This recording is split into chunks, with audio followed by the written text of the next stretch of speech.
में भगवान साथ रहे न रहे, दुख में जरूर साथ रहते। ऐसा क्यों कहा जाता है? बताइए, ऐसा क्यों कहा जाता है?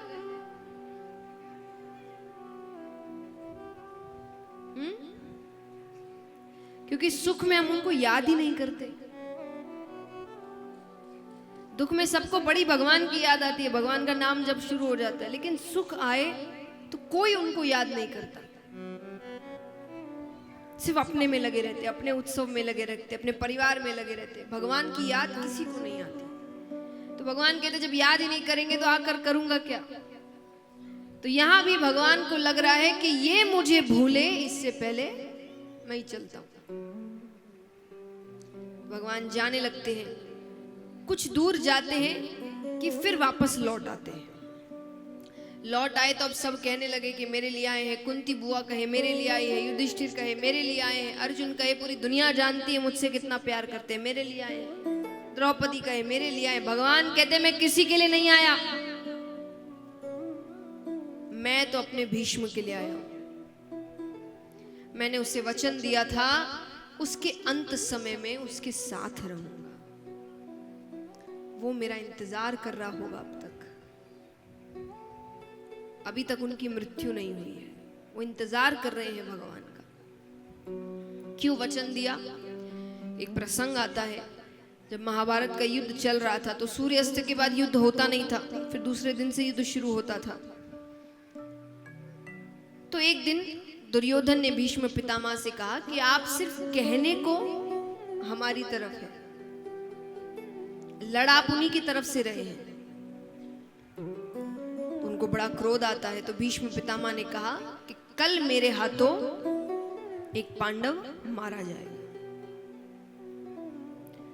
भगवान डर गए।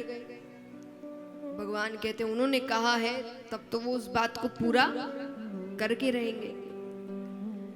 तो यहां पर भगवान द्रौपदी जी के साथ रात्रि में कौरवों के शिविर में जाते हैं। देखिए, वो यहां नहीं आते, वो वहां नहीं जाते। तो भीष्म पितामह कौरवों के शिविर में रह रहे हैं, तो उनके शिविर में अगर कोई स्त्री आ रही है तो वो कौरवों की पत्नियां होंगी। तो भीष्म पितामह लेटे हुए हैं, आंखों पर हाथ रख के। भगवान ने द्रौपदी जी से कहा कुछ कहना मत, बस जाके पैरों का स्पर्श करना।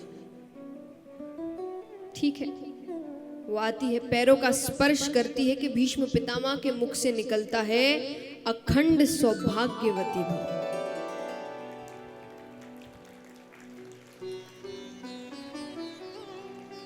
पर फिर तुरंत हाथ हटाते हैं, देखते सामने द्रौपदी जी बैठी है। भीष्म पितामह समझ गए ये किसका काम है। वो अपने शिविर से बाहर निकलते हैं कि भगवान मुस्कुराते हुए खड़े। भगवान कहते अब बताइए, प्रतिज्ञा बड़ी कि आशीर्वाद बड़ा? भीष्म पितामह कहते प्रतिज्ञा तो तब बड़ी जब मैं जीवित रहूंगा। इतनी कृपा कर रहे हो तो एक कृपा मुझ पर भी कर दो। कल अर्जुन से कहना शिखंडी को सामने रखकर मुझ पे बाण चला दे।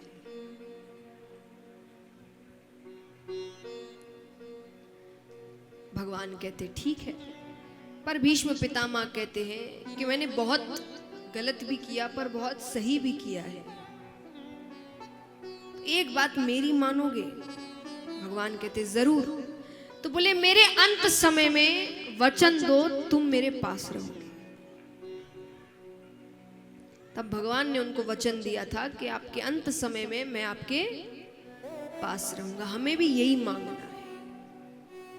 देखिए, दुनिया की हर चीज, नाम, शोहरत, धन, दौलत, भगवान ये चीजें सबको एक ना एक बार देते हैं, यानी मौका देते हैं। आप मौके का सदुपयोग करिए। हर किसी के जीवन में ये चीजें आ सकती है, हम मौके का सही सदुपयोग करते नहीं है। वरना ये ऐसी चीजें जो भगवान हर किसी को एक ना एक बार दस्तक तो करते हैं कि तुम भी कर सकते हो। बस एक ऐसी चीज है जो भगवान हर किसी को नहीं देते, वो है अंत समय में किसके दर्शन हो। अधिकतरों को तो यम ही लेने आते हैं,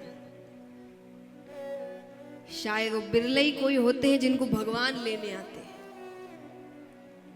तो हमें भी भगवान से यही मांगना है कि यहाँ देख लेंगे जो होना है। जी रहे हैं जिंदगी, जी रहे हैं कि नहीं, अपने आप कर ही रहे कुछ ना कुछ इधर उधर। एक ऐसी चीज है जो हमारे हाथ की नहीं है, तो इस चीज के लिए भगवान से मांगना है जो भीष्म पितामह ने मांगा।